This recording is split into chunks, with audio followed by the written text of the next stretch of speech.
Assalamualaikum warahmatullahi wabarakatuh.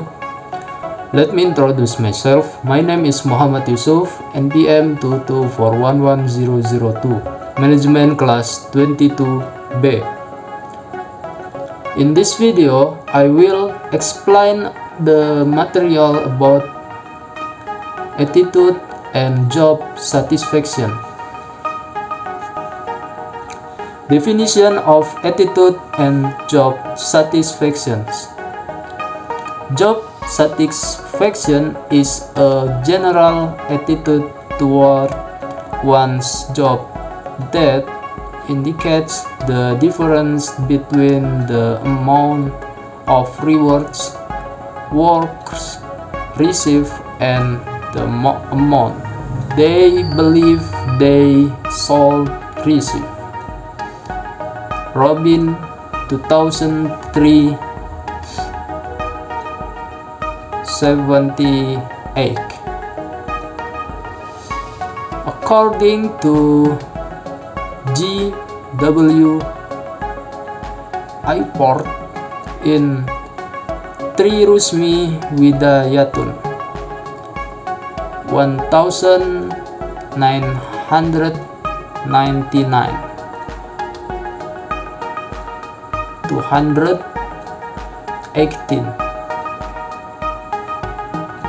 Attitude is a person's readiness to act.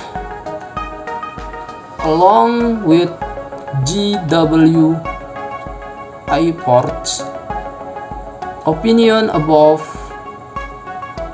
Tri Rusmi Widayatun defines attitude as a mental and nervous state of readiness, which is regulated through experience that provides a dynamic or direct influence on an individual's response to all objects and situations related to it. Attitude formation components. There are three components that together form a complete attitude, total attitude, namely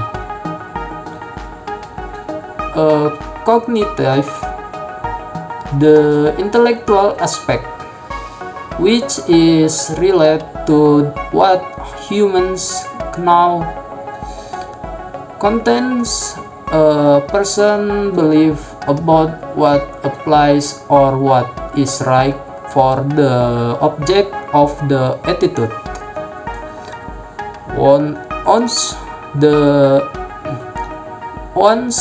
that belief has been formed, it will become a person basis for what can be expected from a particular object, opinion, or belief segment of the attitude.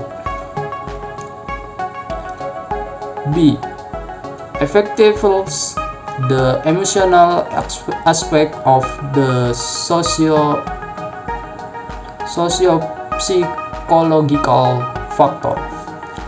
Prioritized because it is closely related to the previous discussion. This aspect concerns a person's subjective emotional problem towards an attitude object. In general, this component is equated with the feelings possessed by a particular object. Emotional or feeling segment of the attitude. C. Cognitive, the component of the vocational aspect, which is related to habits and willingness to act.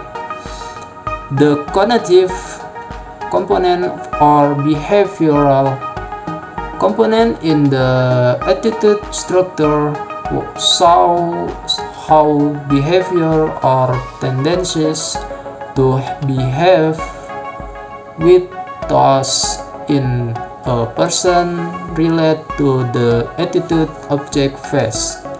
Noto at Mojo 1997.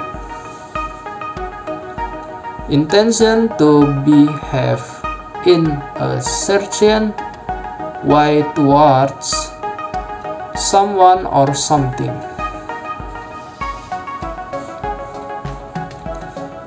Relationships between attitudes and behavior.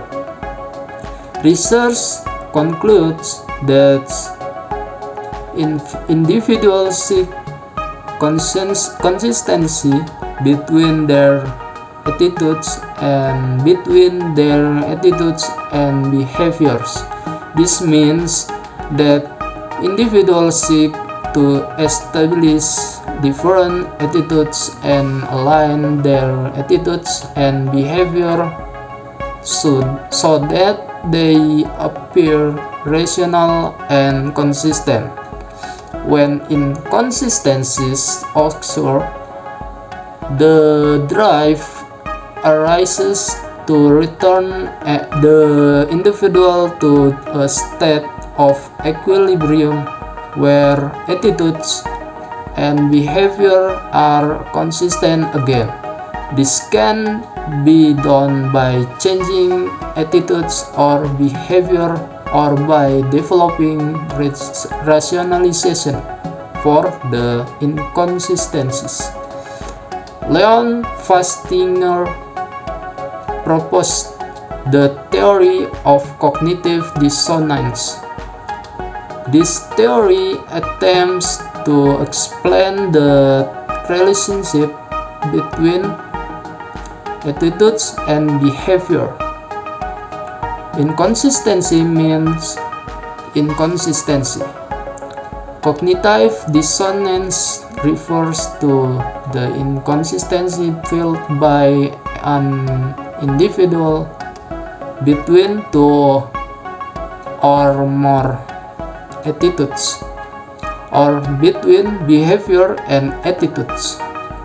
Festinger argued that any form of inconsistency is unpleasant, and therefore individuals will seek to reduce the inconsistency and, of course, the discomfort. Therefore, individuals will seek a stable state where there is little inconsistency, and no individual can completely avoid inconsistency. Thank you. Sekian presentasi dari saya. Wabillahi taufiq wal hidayah. Wassalamualaikum warahmatullahi wabarakatuh.